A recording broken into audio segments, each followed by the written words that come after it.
வணக்கம், நான் உங்க ஆர்ஜே ஆனந்த். நச்சுன்னு 4 வார்த்தை போட்காஸ்ட் சீரீஸோட 3வது எபிசோடு இது. இந்த எபிசோடில் என்ன பேசலாம் அப்படின்னு யோசிச்சுட்டு இருக்கும்போது நிறைய பேர் நிறைய சஜஷன்ஸ் கொடுத்தாங்க.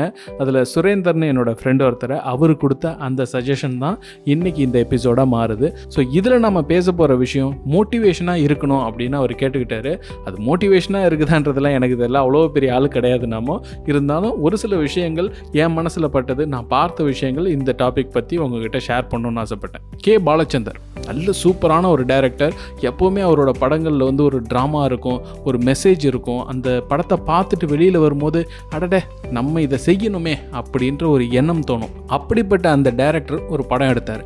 அது இந்த டாபிக் பற்றினது தான், வானமே எல்லைன்ற படம். அதில் பார்த்திங்கன்னா பல கதாபாத்திரங்கள் ஒன்றா ஒரு இடத்துல ஜாயின் ஆவாங்க. அந்த கதாபாத்திரங்கள் எல்லாம் எதுக்காக வந்திருக்காங்கன்னா, அந்த காரணம் ரொம்ப ரொம்ப நெகட்டிவான ஒரு காரணங்க. ஆக்சுவலாக சூசைட் பண்ணலான்னு வருவாங்க. அந்த ஒரு இடத்துல ஒவ்வொரு கதாபாத்திரங்களுக்கும் ஒரு ஃப்ளாஷ்பேக் இருக்கும். அந்த கதாபாத்திரங்கள் எல்லாமே ஒவ்வொன்றத்தை இழந்துட்டு தான் அந்த இடத்துக்கு வந்திருக்கும். அதுக்கு ஒரு நியாயமும் அவங்க வச்சுருப்பாங்க. ஆனால் அந்த நியாயமெல்லாம் பின்னாடி கதை போக போக அநியாயமாக மாறும் அவங்களுக்கே. ஸோ அந்த படத்தை பார்த்துட்டு வெளியில் வரும்போது கே பாலச்சந்தர் சாருக்கு ஹேட்ஸ் ஆஃப் சொல்லணுன்ற மாதிரி ஒரு பாசிட்டிவான ஒரு எண்டிங் கிளைமேக்ஸ் கொடுத்துருப்பாரு. சோகமான கிளைமேக்ஸ் கொடுக்கக்கூடிய டேரக்டர்ஸ் எல்லாரையும் நம்ம திட்டிகிட்டு தானே வெளியில் வரோம். அப்படி ஒரு படம் ஆக்சுவலாக ஒரு இந்த லாக்டவுன் டைமில் தான் நான் பார்த்தது. கன்னடா படம் ஒன்று, தியான்னு சொல்லிட்டு. வேலண்டைன்ஸ் டேக்காக அதை ரிலீஸ் பண்ணியிருக்காங்க. வேலண்டைன்ஸ் டேக்கு யாராவது லவ் ஃபெயிலியர் படத்தை ரிலீஸ் பண்ணுவாங்களா அப்படின்ற ஒரு எண்ணம் தான் என் மனசுலேயே இருந்தது. அதுக்கு அவர் ஒரு சில கமர்ஷியலான காரணங்கள், ஒரு சில சென்டிமெண்ட்டான காரணங்கள்லாம் சொன்னாங்க. அந்த ஆடியன்ஸை வந்து உலுக்கி போடணும் அப்படின்னு இந்த மாதிரி ஒரு கிளைமேக்ஸை வச்சோம் அப்படின்னு டைரக்டர் சொல்லியிருக்காரு. ஸோ இதெல்லாத்தையும் தாண்டி படத்தில் பார்த்திங்கன்னா ஹீரோயினுக்கு லவ் ஃபெயிலியர், அதுக்கப்புறமா இன்னொரு லவ் வருது. அந்த ஒரு இடத்துலையும் பார்த்திங்கன்னா கிளைமேக்ஸில் ஹீரோவும் ஹீரோயினும் சேருவாங்கன்ற அந்த சுச்சுவேஷனில் ஹீரோ சூசைட் பண்ணிக்கிறார்.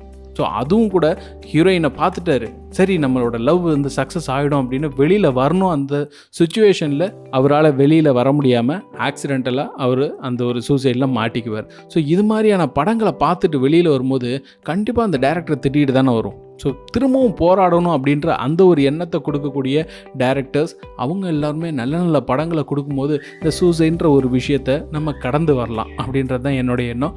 இந்த மாதிரியான முடிவுகளை எடுக்கிறவங்களுக்கு நிறைய காரணங்கள் இருக்கும். மானம் போச்சு, மரியாதை போச்சு, பணம் போச்சு, நிலம் போச்சு, உறவு போச்சு, உண்மையான நட்பு போச்சு, காதல் போச்சு, கல்யாணம் போச்சுன்னு எவ்வளவோ காரணங்கள் சொல்லலாம். ஆனால் நாம் இருக்கோம்ல, முதல்ல நம்மளை நாமளே லவ் பண்ண ஆரம்பிக்கணும். அப்படி பண்ணால் தான் இந்த எண்ணங்கள் எல்லாம் நம்ம பக்கத்துலேயே வராமல் கொஞ்சம் தள்ளி வைக்கலாம்.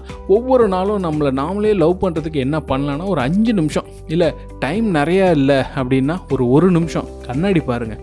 அட என்னடா இவ்வளோ அழகாக படைச்சிட்டியே ஆண்டவா அப்படின்னு வடிவேலு சார் சொல்கிற மாதிரி நம்ம மனசுக்குள்ளேயே கேட்டுக்கலாம். அந்த அழகை விட்டு கொடுக்கலாமா?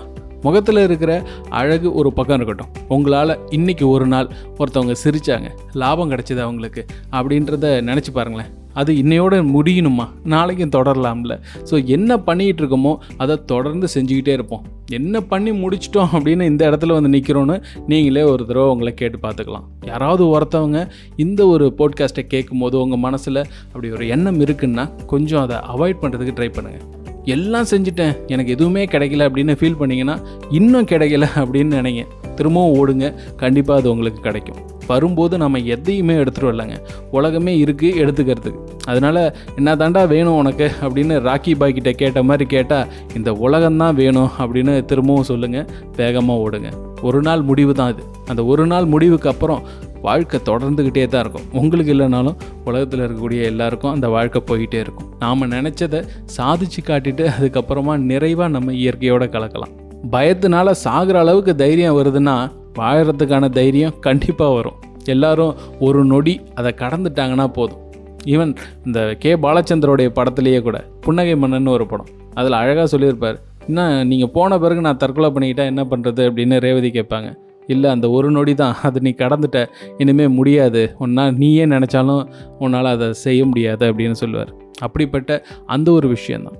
ஆக்சுவலாக இதெல்லாம் ஏன் சொல்கிறேன் அப்படின்னா, நேற்று நாங்கள் பேசிகிட்டு இருக்கும்போது நண்பர்கள்கிட்ட அவர் சொன்னார், ஏன் இந்த மாதிரிலாம் ஸ்கூல் ஸ்டூடெண்ட்ஸ் இப்படி ஒரு முடிவு எடுக்கிறாங்க, மனசு ரொம்ப கஷ்டமாக இருக்கே அப்படின்னு ஃபீல் பண்ணார். ஒரு மோட்டிவேஷன் கொடுக்கணும் அப்படின்னும் போது ஸ்கூல் ஸ்டூடெண்ட்ஸுக்கெல்லாம் புரியுமா அப்படின்னு ஒரு சிலர் கேட்டாங்க. கண்டிப்பாக புரியும். ஏன்னா ஒரு வயசு குழந்தை ஸ்மார்ட் டிவியில் ரிமோட்டை எடுத்து சேனலை மாற்றுறதுக்கு ட்ரை பண்ணுது. அது மாற்றலைன்றதெல்லாம் அடுத்து. ஸ்கூல் படிக்கிறவங்க, காலேஜ் படிக்கிறவங்க, வேலைக்கு போகிறவங்க, பெரியவங்களுக்கு இது புரியாத என்ன? இது எல்லாத்தையும் விட ஒரு பழமொழி இருக்குங்க, விரலுக்கு ஏற்ற வீக்கம் வேணும்னு. வீக்கம் அதிகமாகிடுச்சுன்னா மருத்துவம் தான் பார்க்கணுமே தவிர அதை வெட்டக்கூடாது, எதிர்நீச்சல் போடுவோம். இது எல்லாத்தையும் தாண்டி நாம் ஒரு விஷயத்தை புரிஞ்சுக்கணும். யானையால் மரத்தில் ஏற முடியாது, இல்லை சிங்கத்தால் வேலை செஞ்சு சாப்பிட முடியுமா என்ன? குழந்தைங்க யார் என்னன்ற முடிவை அவங்க எடுக்கணும்.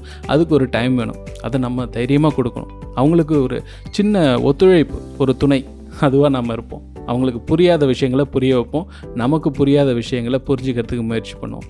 எல்லாம் அந்த ஒரு நொடி தான், அதை கடந்து வந்துட்டால் எதுவுமே பிரச்சனை கிடையாது. ஸோ அதனால் அந்த நொடியை கடக்கும் போது தைரியமாக இருங்க.